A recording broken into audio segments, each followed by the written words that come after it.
A robot dog that can carry a full-grown adult while sprinting beside you at 11 miles per hour. That exists now.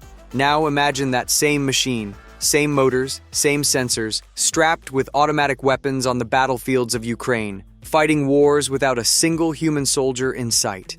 But the craziest news isn't even the hardware. It's the software war exploding between the Pentagon and an AI company you've probably never heard of. The US government just blacklisted them for refusing to build killing machines. And it backfired so hard it crashed their servers. Today, 4 stories reshaping our world. The strongest robot dog ever unveiled. Actual robot-on-robot warfare happening right now.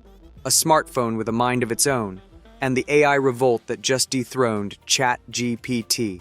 Let's start in China, where a robot just became the strongest pack animal you've never seen. Unitree Robotics just dropped something massive. Meet the Unitree AS2. This quadruped robot weighs about 40 pounds with its battery inside, roughly the size of a medium dog. But here's where it gets wild. This thing can support a standing payload of 143 pounds on its back in the EDU version.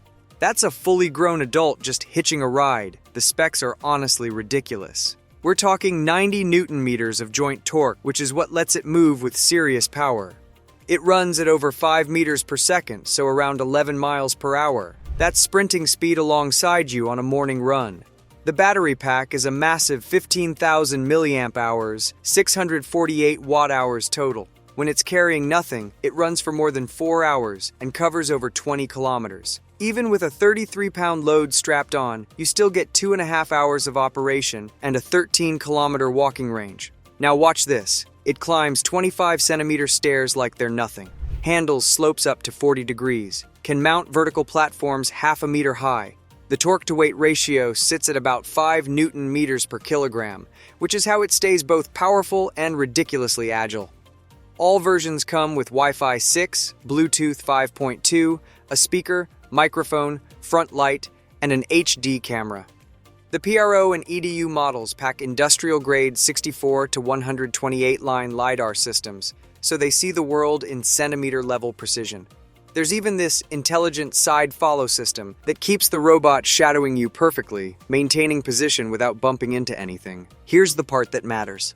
The EDU version lets you swap in an NVIDIA Jetson or an NX for expansion. Developers can build custom AI brains, deploy embodied intelligence, create autonomous decision-making systems. We're moving past remote control toward machines that think for themselves.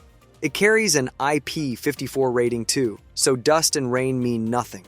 Operates from -4 degrees Fahrenheit all the way up to 122 degrees. This thing is built for the real world, not just lab conditions. And speaking of real-world deployment, Ukraine is already there. This isn't a prototype anymore. This is the battlefield right now.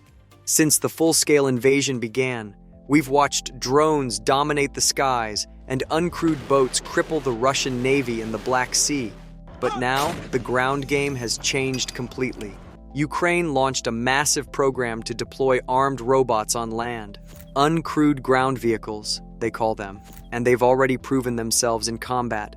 There are reports of these machines successfully repelling Russian attacks, Russian soldiers surrendering to robots, Ukrainian and Russian killer robots clashing without a single human present at the engagement site. One commander put it bluntly, robot wars are already happening. Oleksandr Afanasyev leads the K2 Brigade's UGV battalion, the world's first. His unit mounts Kalashnikov machine guns onto these robots and sends them forward. Think about that. A robot rolling across open ground where any infantryman would die instantly, firing automatic weapons, and happy to risk its existence because metal is replaceable. Humans aren't. They're also using kamikaze UGVs packed with explosives, running on batteries, completely silent. Aerial drones buzz, you hear them coming. These ground drones make no sound at all until they detonate on your position. The deputy commander of the 33rd Mechanized Brigade's Tank Battalion, callsign Afghan, claims one Ukrainian armed UGV ambushed a Russian personnel carrier. Another robot defended a Ukrainian position for weeks straight. Here's the critical detail, though. These machines aren't running autonomous kill decisions. Not yet. The operator still pulls the trigger. Afghan explains it clearly. Robots can misidentify civilians. The final decision has to stay with a human because international law and ethics demand it. but that line is thinning fast. Russia is developing their own combat UGVs too. The Courier reportedly carries flamethrowers and heavy tank machine guns with 5 hours of autonomous runtime. They're using Lyagushka, frog kamikaze vehicles to blow up Ukrainian positions. Yuri Peritsky runs Dethrones, a Ukrainian manufacturer that produced hundreds of strike droids last year. He says sooner or later, their strike UGV will meet Russia's strike UGV on the battlefield with nobody around. Robot wars sound like science fiction, he says, but there's nothing fictional about that battlefield. It's reality. Ukraine's former commander-in-chief Valery Zaluzhny predicts strike UGVs won't just operate individually soon. They'll swarm by the hundreds, AI-powered, attacking from air, ground, and sea simultaneously. Necessity drives all this innovation. The kill zone now extends 20 to 25 kilometers from the front line. Humans can't survive there. Robots can. Ukraine faces severe manpower shortages. They can lose robots. They cannot lose more battle-ready soldiers. Manufacturers like Tencor produced over 2,000 UGVs in 2025. They expect demand to hit 40,000 units in 2026, with 10 to 15% armed. The ground war just rewrote itself. But let's shift from weapons to something you might actually carry in your pocket. Honor walked on stage at the Mobile World Congress in Barcelona and did something ridiculous. They pulled out a phone with a camera that literally pops out on a robotic arm. The Honor robot phone looks like someone stole a gimbal from a DJI Osmo and fused it with a smartphone. The camera locks onto you and follows you around the room. Walk left, it tracks. Walk right, it tracks.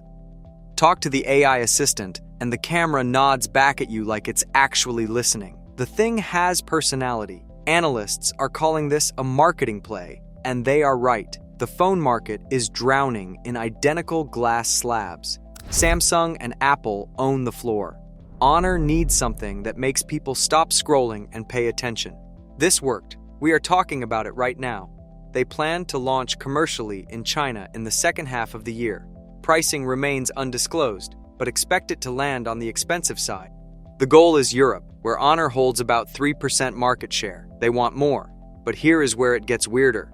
Honor also teased a humanoid robot on that same stage. Few details emerged, but the pitch involves shopping assistance, workplace inspections, and something they called supportive companionship. Chinese tech giants are going all in on robotics. Xiaomi has Cyber One. Xpeng has their own humanoid. Honor wants in. The hardware race is accelerating, but hardware means nothing without the software to run it. And right now, an AI software war just erupted that nobody predicted.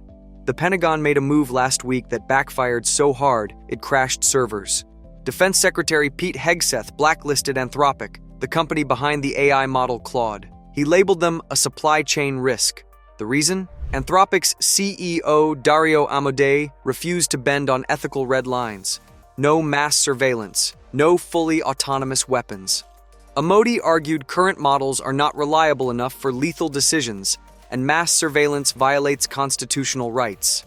Donald Trump took to Truth Social and called them left-wing nut jobs who made a disastrous mistake trying to strong-arm the Pentagon. So the government ditched Claude and signed with OpenAI instead. ChatGPT gets the military contract. Anthropic gets blacklisted. Then, the public reacted. Claude shot to #1 on the Apple App Store in the United States. It dethroned ChatGPT. Android charts followed. The surge hit so hard that Claude's servers went down Monday morning. Anthropic blamed unprecedented demand.